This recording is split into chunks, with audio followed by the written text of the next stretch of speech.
I went to court today.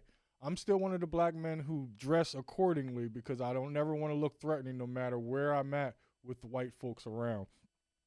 So yes, I had court today. It was traffic court. I spanked their ass. You know what I'm saying? I walked out of there.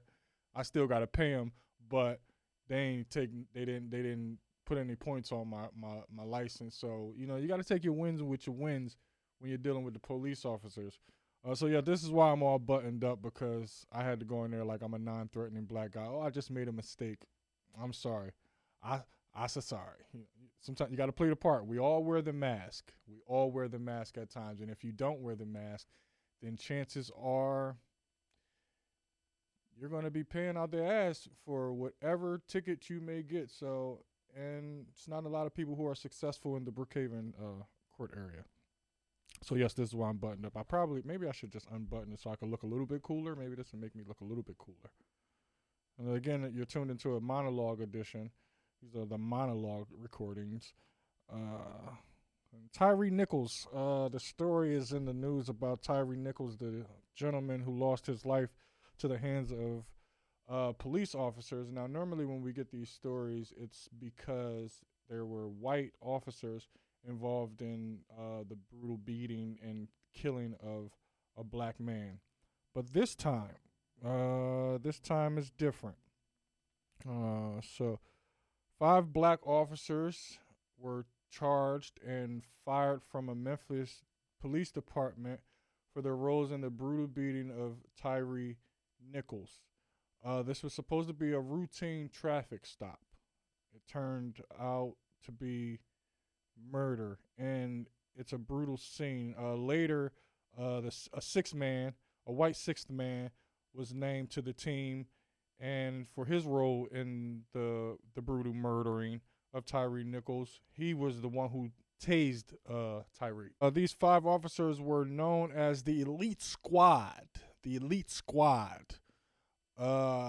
So I'm just trying to figure out, what do they call the police officers who don't murder a victim? They just hurt them really bad and put them in the hospital. Are these guys like the role players, or are these the bench warmers? Because it sounds like it's like a team, the Elite Squad. Now this Elite Squad is called the Scorpions. They're titled the Scorpions. And when I think of Scorpion, I automatically think of venom, death, violence. I don't think of no roses and no peaches nor no creams when I think of Scorpions. Now, Scorpion is an acronym, of course. Pardon me. Street crimes operations restore peace in our neighborhoods. Okay. I don't care how many happy words you use, like restore and peace. When I hear Scorpion, I automatically think some shit's getting ready to happen. Now, you want me to feel good around these little special crime units? Name them something happy like PALM, an acronym for Protector of Every Man. You want me to feel safe around these little special units? You can forget that, man. A lot of things have been going on in the news. I'm sorry that my throat is like this, but I have to get this out. It's been on my mind all day. A lot of things that I've been seeing have been people asking, well, why didn't he comply? Why didn't he just stop moving? I got 2 answers for you. The first answer is because the shit hurts.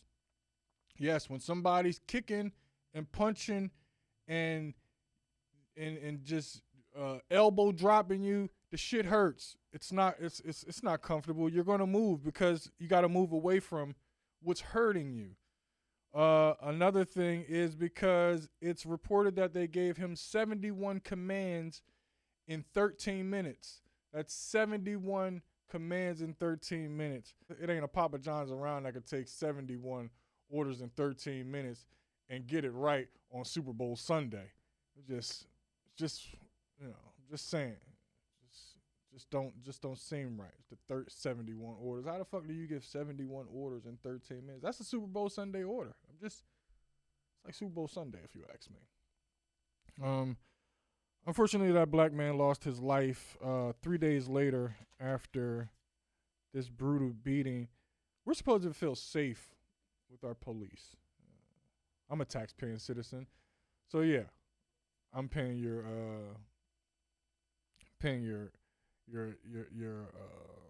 check or whatever it is. Your you know the word I'm looking for. I just can't figure it out right now. Yeah. So like I said, I just was at court this morning, and luckily I wasn't there because a police officer beat me.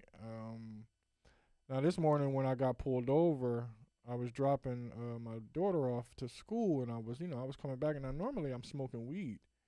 Normally I'm smoking weed after I drop her off in the car, and this morning, God was on my side. I didn't have any weed, thank God. So the car didn't smell like a pound. So that's a good thing, right? It's a good thing.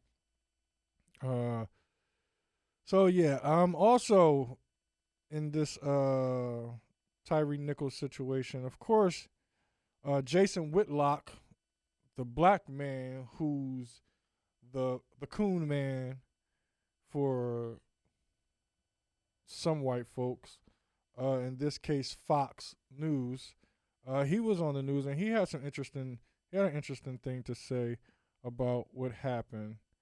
Here's what Jason Whitlock had to say. Looked like gang violence to me. It looked like what young black men do when they're supervised by a single black woman. And that's what they got going on in the Memphis Police Department. They've elected or put some black woman in charge of the police force. And we're getting the same kind of chaos and disunity and violence that we see in a lot of these cities that are run by single mothers. Now, first I'll say, are all of these other white police officers who brutally beat and murder black men, are they also raised by single black mothers? Jason Whitlock is like, man, if scum was an actual person, he would be the picture of it. He looks like scum and he sounds like scum, and unfortunately, I have to describe him as scum. Now, he said a lot in this that I take from what he's saying. Now, first he's saying that because there's a black, I guess he's a black police commissioner in Memphis, and maybe she's a single mother, that she's the reason why black men are out here murdering other black men in police uniforms. I'm not sure if that equates to that, because when I think about it, I think of a lot of men who were raised by single mothers, and somebody who you dislike a lot was raised by a single mother, and that's LeBron James. Jason Whitlock. LeBron James was raised by a single mother, and LeBron James he's the closest thing to Jesus that we have. Like, if Jesus was a person, if Jesus was like a real person out here, like a real man, like who actually did all of the things that they say that he did. I'm not saying that he didn't do it, but if that person was a person, that would be LeBron James, because this man makes no mistakes. I've yet to see him make a mistake. He hasn't cheated on Savannah. Like, come on, man. Like, that alone, to be LeBron James and not to be in the news for cheating on his wife. Now, I'm not saying that he didn't cheat. He didn't get caught cheating. Ain't no biddies come through like, yo, no, LeBron hit it. You know, they tried to say Rihanna maybe because she was giving him the googly eyes on the sideline a few years ago, but nothing ever came out that he hit it. I'm just saying. Let me write this down, because this is like just a fresh monologue. LeBron James, single father. Got to make sure I put that. Single mother, raised by one. Jason Whitlock. Yeah, sometimes I'm disgusted with Jason Whitlock. I don't know if you guys are familiar with Uncle Ruckus, but he's pretty much the human form Uncle Ruckus. And it's terrible. It's freaking terrible. Lot of single mothers raised men. These black officers were just assholes, and it's reported apparently allegedly that Demetrius Haley, who was 30 years old, who's one of the officers that are charged with brutally beating and murdering another black man, Tyre Nichols. It was reported that apparently, allegedly, Tyre was in a relationship with Demetrius Haley, who's the police officer. He was in a relationship with his ex girlfriend, also the mother of his child or children.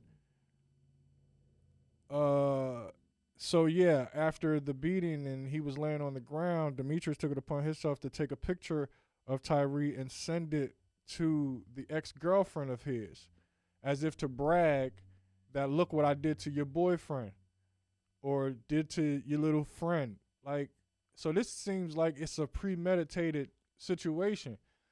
I don't know what's to come of this story, but something is going to come.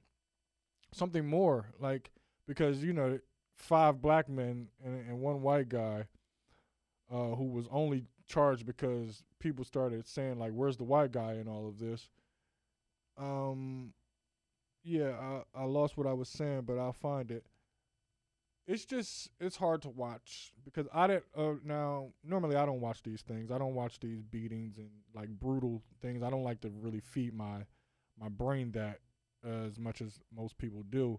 So I don't go out and fishing for, like, they say, oh, something happened. I don't really want to see it. So I made it my business to go. I went and made sure that I didn't see it. But of course, eventually, little clips somehow just pop up from things that you're watching. Now, I don't remember where I seen one small clip, and it was just the one guy running over and doing like a hot Dugan jump punch or something.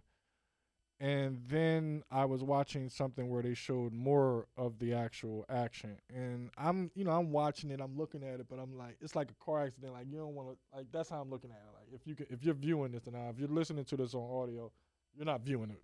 But so I'm looking away, but I'm looking because I wouldn't have been able to articulate anything that I've already articulated without seeing something of it. I still don't like to see those type of things, especially coming from 5 black men beating another black man, and they already know what black men go through who aren't police officers. And these guys were bragging and they were happy. They were talking about their highlights as if they were retired basketball players or something, like, or after a game, you sitting in the locker room and they talking about how LeBron did this and how Steph came down, pulled up, shot behind his back. You know what I'm saying? Made it without looking, pulled his nuts out. They find him, and then things like that. Like, they talking about highlights, and it's just sad that that's the day that we're in. Like, now we're not even like not saying that black men aren't already on edge and uncomfortable around other black officers, because we know that the blue comes before the black. But I still don't understand how that doesn't, how that doesn't correlate, because they train other black men to look at, police basically train black men to look at other black men who aren't wearing uniforms as a threat. Any black man knows that as long as you don't have a beef with that black man, there is no threat. Black men get along well. Like, we get along great. I don't know if that's news to anybody, but black men, we get along. That's one thing we do, is we get along. As long as there's no beef with something. Like, things happen. But normally you can fight somebody and later on you may make up with that person. Who knows? But for the most part, if there's no threat to each other, black men are happy together. We get along. It's like, it's beautiful when black men are getting along. I don't know how I got here, but it's a monologue. And it's for Tyre Nichols. And I just wanted to voice my thoughts and how I was feeling at the time on the situation. So again, this is a special edition of the Jay Sutton Show. I believe this is going to be episode 108, monologue recordings in parentheses. And I hope that I helped you to laugh, think, and just help you to get through your day as you watch the Jay Sutton Show monologue recordings. Like I always say, do it big or don't do it at all. Why get hit by a car when you could get hit by a bus? And never trust a little button or frown. That girl is poison. It's the Jay Sutton Show. Catch y'all the next time I feel like pressing play.